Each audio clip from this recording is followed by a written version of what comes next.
บายดีสบายดีมื้อนี้ปุ๊กปิ๊กเนาะกับเอื้อยพวงพรสิพาทุกคนมาหับส้มสวนหลักเมืองแขวงเซกองเนาะเป็นสวนหลักเมืองของแขวงเซกองโดยดำเนินด่านหน้าของสวนหลักเมืองเด้อทุกคนเนาะนี่เนาะนี่ก็แม่นภาพเนาะภาพบรรยากาศเนาะและพวกเฮา2คนสิมาเฮ็ดหยังเอ้ยพวกถ้าทุกคนมาเบิ่งถ้าเราเมืองมาขอพรมาตามเอื้อยเพิ่นไปเมื่อนี้จะพาทุกคนมาขอพรนะพี่น้องอันนี้ก็คือสวนหลักเมืองหรือว่าเสาหลักเมืองที่เป็นเอกลักษณ์ของแขวงเซกองจ้ะ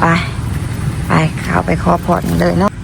นี่ก็เชื่อว่าเป็นหลักเมืองที่ศักดิ์สิทธิ์เนาะผู้ใดที่มาขอพรหรือว่ามาขอบะขอบนเรื่องเลขก็หลายคนก็ว่าสมพรเนาะสมดังใจไม้เนาะขออนุญาตเด้อเนาะ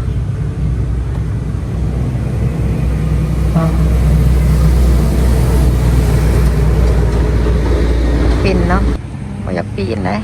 3 ตัวเต็มขอให้เฮงปังๆเด้อตรงเด้อนะเอาบุญน้ำกันเด้อสาธุสาธุสาธุอันนอกจากเสาหลักเมืองแล้วเนาะเพราะว่ายังมีเอกลักษณ์หลายอย่างก็คือมีไหเหล่ามีทองเนาะต่างๆนอกจากนั้นก็ยังมีเอกลักษณ์เกี่ยวกับชนเผ่าในเพียง10 เผ่าเฮาทั้งหมดมีอยู่10 เผ่าเนาะพวกเฮามาเบิ่งนำกันเลยเนาะโดยอะไรเนี่ยนั่นก็คืออันนี้แม่นเอกลักษณ์ของเผ่าลาวโดยเผาลาวก็สิมีนุงศิลป์ถุงเยียงแพร่เนาะโดยเผ่าลาวก็คือกันทั่วไปเลยอันที่สองก็คือเผ่าเผ่าละเวนเนาะเผาละเวแม่นเผ่าละเวนทินทานบ้านเกิดก็แม่นอยู่ทาง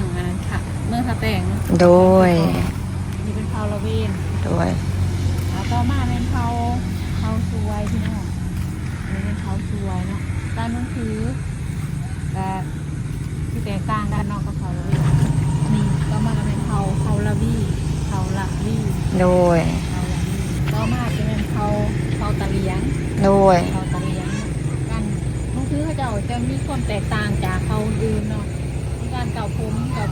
มาทางหน้าเมนทุกขนาดโอ้มักปัดเกียกับผ้าโดยเอกลักษณ์แท้ๆของเขาจะใช้สินเม้นสินโลมสินหางนี่นะแล้วก็มีผ้าปกบาเนาะโดยสำหรับผู้ชายจะนุ่งผ้ากระเตียวเครื่องเห็นไหมเนาะผ้ากระเตียวแล้วก็ผ้าตุ่มเกินผ้าเหี้ยผ้ากระเรียนเท้าแย่นี่ก็ขายคือกันกระเพราตะเลียงเนาะเขาไปอยู่เมืองดาจิมตรงซีก่อนร้านนุ่งคือขายคือกันเก่าพุ้งขายกันเนาะต่างแต่ภาษาปากหวังมันสิแตกต่างกันในนี้สำหรับนี่เป็นเผาหารักเผาหารักคือเผาอารักน้องสื่อเรื่องเขาจะเป็นเผาหารักเผาหารักนี่ก็การนุ่งถือกับเป็นสินเนี่ยเกินว่าสินสินเผาอะไรนุ่งถือกับธรรมดาเนาะนี่เป็นเอกลักษณ์ของเผาหารักโดยต่อมาจะเป็นเผาตะโอยเนาะเผาตะโอยนี่เรื่องเอกลักษณ์ที่เขาจะนุ่งถือเนาะกระสีจะคล้ายกันกับเผากระตูเราจะเบิ่งต่อไปนี่มันเผาเกลี้ยง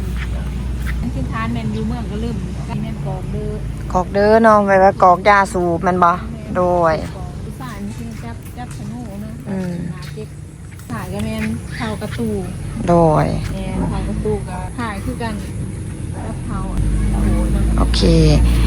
นี่ก็แมน10ชนเผ่าเนาะที่เป็นเอกลักษณ์ของแขวงเซกองและอยากให้ได้พาเบิ่งหอบๆอ้อมของสวนหลักเมืองเนาะไปโดย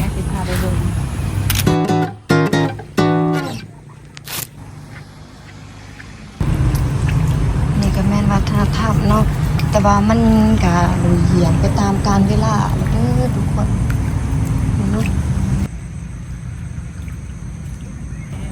โอเคแล้วเฮาสิพามาเบิ่งด่านลุ่มเนาะของเดินหลักเมืองเนาะสถานที่ลุ่มนี่แม่นเพิ่นบอนว่าเฮานางลินสถานที่นี่จัดงานบุญประเพณีของชาวเมืองที่เพิ่นเพราะว่าทุกๆปีเพิ่นจะจัดบุญชาวหลักเมืองให้สมพรได้เนาะสิพาทุกคนถือเลขมาหลายคลิปนี่เฮาก็สิเอาลงภายในมื้อนี้เลยเนาะไผเบิ่งช่องเฮาหันก็คือสิเห็นเนาะว่าไงเนาะให้ติดตามมันถือเลขนำกันเด้อทุกคน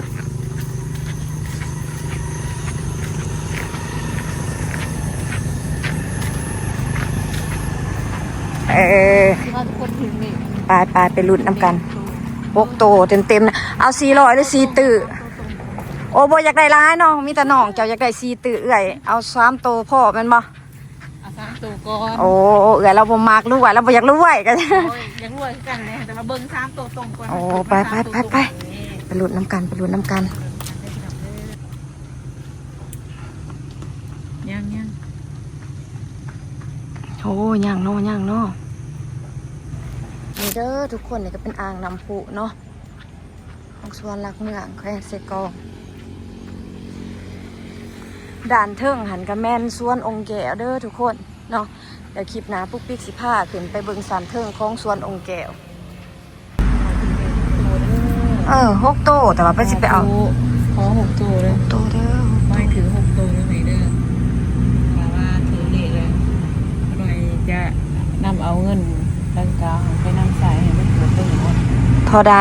ก็สิเอาให้เท่าใดก็บอกเพิ่นเลย เจ้าสิอยากถือเท่าใดเจ้าสิไปให้เท่าใดเกิดประโยชน์หันเท่าใด ไม่ถือร้าย ถือเท่าใด เด้ โอ้แสดงว่าเพิ่นบ่ให้ดอก ฟังแท้ เอา เว้า มาอยากเอาร้าย